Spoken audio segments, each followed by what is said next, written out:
दोस्तों आज के इस वीडियो में हम एक ऐसी अदाकारा के बारे में बात करने वाले हैं जिसने अपने अभिनय के दम पर बहुत कम समय में शोहरत हासिल किया है। इसके साथ ही उसने अपने आप को सफल अभिनेत्रियों की लिस्ट में शामिल किया है। उसने पंजाबी, मलयालम, कन्नड़, तमिल और मुख्य रूप से हिंदी की फिल्मों में अभिनय किया है। जी हाँ दोस्तों, हम बात कर रहे हैं मशहूर अभिनेत्री, मॉडल और फिल्म निर्माता जूही चावला के बारे में। ये वही अदाकारा है जिन्होंने बतौर अभिनेत्री अपने करियर की शुरुआत की और अभिनय के इस सफर में दोबारा पीछे मुड़कर नहीं देखा। आज हम आपको उनके शुरुआती जीवन, फिल्मी करियर और निजी जीवन से रूबरू कराएंगे। इसके साथ ही ये भी बताएंगे कि कैसे वो आईपीएल टीम कोलकाता की को ओनर बनी। तो जानने के लिए वीडियो के अंत तक बने रहें। चलिए बिना किसी देरी के इस जीवनी सफर को शुरू करते हैं। उनका जन्म 13 नवंबर साल 1967 को अंबाला, हरियाणा में एक हिंदू परिवार में हुआ। उन्होंने अपनी शुरुआती पढ़ाई फोर्ट कॉन्वेंट स्कूल, मुंबई से पूरा किया। उसके बाद उन्होंने आगे की पढ़ाई मुंबई के सिडनम कॉलेज से पूरा किया। वो पढ़ाई में काफ़ी अच्छी थी। उन्होंने पढ़ाई के साथ साथ क्लासिकल डांस और सिंगिंग भी सीखा। उसके बाद उन्होंने साल 1984 में मिस इंडिया प्रतियोगिता में भाग लिया, जिसमें वो जीत गई। उसके साथ ही उन्होंने मिस इंडिया के खिताब को भी अपने नाम किया। जूही वहीं नहीं रुकी, उन्होंने मिस यूनिवर्स प्रतियोगिता में भी भाग लिया और उसमें भी उन्होंने मिस यूनिवर्स सर्वश्रेष्ठ कॉस्ट्यूम का खिताब अपने नाम किया। एक मॉडल के तौर पर उनकी काफ़ी लोकप्रियता बढ़ी, जिसके चलते उन्हें फिल्मों में अभिनय करने के ऑफर मिलने लगे और महज 18 साल की उम्र में ही उन्होंने फिल्मी दुनिया में कदम रखा। साल 1986 में आई फिल्म सल्तनत से उन्होंने अपने अभिनय करियर की शुरुआत की। मुकुल एस आनंद के निर्देशन में बनी इस फिल्म में उन्हें अभिनय करने का मौका मिला, जिसमें वो जरीना की भूमिका में नजर आईं। हालांकि फिल्म में वो एकमात्र अभिनेत्री नहीं थी, बल्कि उनके साथ श्रीदेवी भी दिखाई दी, जो कि राजकुमारी यासीन के किरदार में दिखी। इसके अलावा फिल्म में मशहूर अभिनेता धर्मेंद्र भी शामिल थे। उनके साथ उनके बेटे शनि देओल भी दिखाई दिए, जिसमें उन्होंने सुल्तान की भूमिका निभाई थी। यह फिल्म सिर्फ जूही का ही डेब्यू फिल्म नहीं थी, बल्कि मशहूर अभिनेता शशि कपूर के बेटे करण कपूर की भी पहली फिल्म थी। फिल्म के गीत को आवाज देने का काम मशहूर गायिका आशा भोसले ने किया था। हालांकि फिल्म बॉक्स ऑफिस पर औसत कमाई ही कर पाई। उसके बाद उन्होंने साल 1987 में आई तमिल फिल्म प्रेम लोक में अभिनय किया, जिसके निर्देशक और निर्माता के रूप में अभिनेता वी रविचंद्रन थे। ये एक रोमांटिक म्यूजिकल फिल्म थी, जिसमें उन्होंने बतौर मुख्य अभिनेत्री अभिनय किया था और वो शशिकला की भूमिका में नजर आई थी।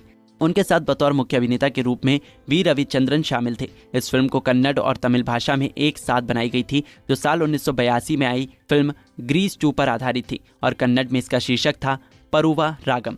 इन दोनों ही भाषा की फिल्मों में ये दोनों अभिनेता और अभिनेत्री शामिल थे। कहा जाता है कि वी रविचंद्रन ने इस फिल्म में जूही को लेने से पहले करीब 52 लड़कियों को रिजेक्ट किया था। हालांकि इसके साथ ये फिल्म बॉक्स ऑफिस पर जब रिलीज हुई तो करीब 3 हफ्तों तक इसे असफल फिल्म के रूप में घोषित किया गया, लेकिन एक सकारात्मक चर्चा के कारण फिल्म लगभग 1 महीने बाद ही सफल हो गई थी। हालांकि बाकी अन्य बड़ी फिल्मों के सफलता के कारण कन्नड़ भाषा में बनी परुवा रागम का प्रदर्शन बिल्कुल औसत दर्ज को ही रहा। इस फिल्म में जूही को काफ़ी लोकप्रियता हासिल हुई, जिसके चलते उन्हें आगे कई और फिल्मों में काम करने का मौका मिला।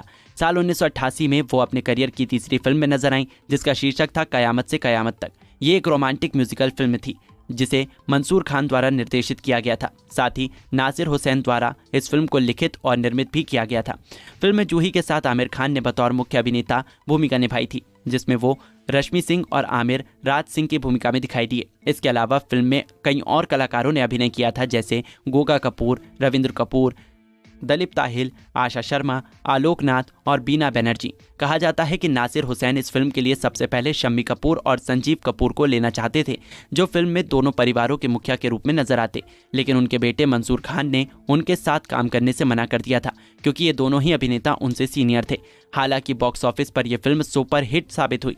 इसके अलावा करीब 50 हफ्ते तक चलने के बाद ये गोल्डन जुबली की कैटेगरी में शामिल हो गई। अच्छा प्रदर्शन के लिए आमिर, जूही, मंसूर के अलावा अन्य लोगों को भी पुरस्कृत किया गया। दोस्तों, अपनी तीसरी फिल्म के सफल होने के बाद जूही दर्शकों के बीच बहुत लोकप्रिय हो गई। इसके बाद उन्होंने कभी पीछे मुड़कर नहीं देखा।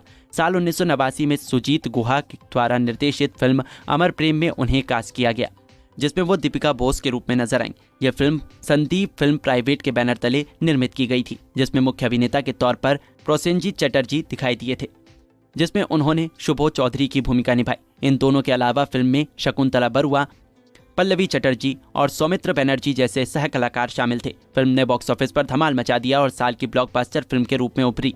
फिल्म को दर्शकों द्वारा काफी पसंद किया गया और ये जूही चावला के करियर की शुरुआती तीसरी फिल्म सफल साबित हुई। इसके अलावा उन्होंने कई और हिट फिल्मों में अभिनय किया है, जैसे विक्की दादा, बेनाम बादशाह, लव लव लव, स्वर्ग, बोल राधा बोल, प्रतिभा बंद और राजू बन गया जेंटलमैन। इन सभी सुपरहिट फिल्मों ने उन्हें शीर्ष अभिनेत्रियों की लिस्ट में शामिल कर दिया। उन्होंने कई और फिल्मों में अभिनय किया, जिनमें दौलत की जंग, शतरंज, हम हैं राही प्यार के, डर, मिस्टर एंड मिसेस खिलाड़ी, अर्जुन पंडित, भूतनाथ और लक बाय चांस जैसी कई अन्य फिल्में शामिल हैं। दोस्तों, उन्होंने एक निर्माता के रूप में भी काम किया है, जिसमें उन्होंने करीब 3 फिल्मों को निर्मित किया है, जैसे फिर भी दिल है हिंदुस्तानी, अशोका और चलते चलते। फिल्मों के अलावा उन्होंने कई टीवी सीरियलों में भी अभिनय किया और छोटे पर्दे से भी दर्शकों को रोमांचित किया है। उन्होंने बहादुर शाह जफर, महाशक्ति, झलक दिखला जा और कई अन्य टीवी शोज में काम किया है। दोस्तों, एक रिपोर्ट के अनुसार साल 2008 में जूही और उनके पति ने शाहरुख खान के साथ सहभागिता IPL के कलकत्ता फ्रेंचाइजी के अधिकार खरीदे थे। इसके लिए उन्होंने करीब 300 करोड़ रुपए खर्च किए। ये सौदा जूही के लिए बेहद ही फायदेमंद साबित हुआ। इस टीम का नाम कोलकाता नाइट राइडर्स है, जिसे लगभग हर कोई जानता है। उनके निजी जीवन की बात करें तो वो विवाहित है। उन्होंने बिजनेसमैन जय मेहता से साल 1995 में शादी रचाई थी। उनके 2 बच्चे हैं, एक बेटा और दूसरी बेटी।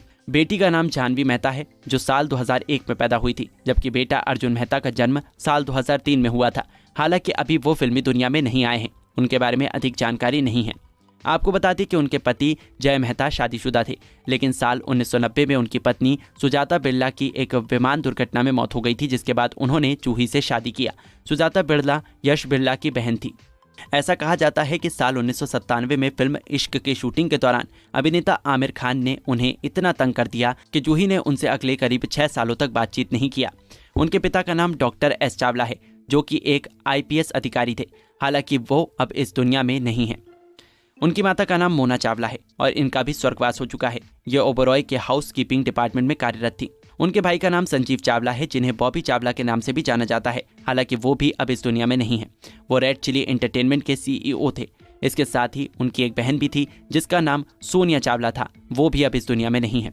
फिल्मों में शानदार अभिनय के लिए उन्हें कई सारे फिल्म पुरस्कार से सम्मानित किया गया है, जिनमें से कुछ इस प्रकार के हैं, जैसे साल 1994 हम हैं राही प्यार के फिल्मों में शानदार अभिनय के लिए सर्वश्रेष्ठ अभिनेत्री का फिल्मफेयर पुरस्कार दिया गया।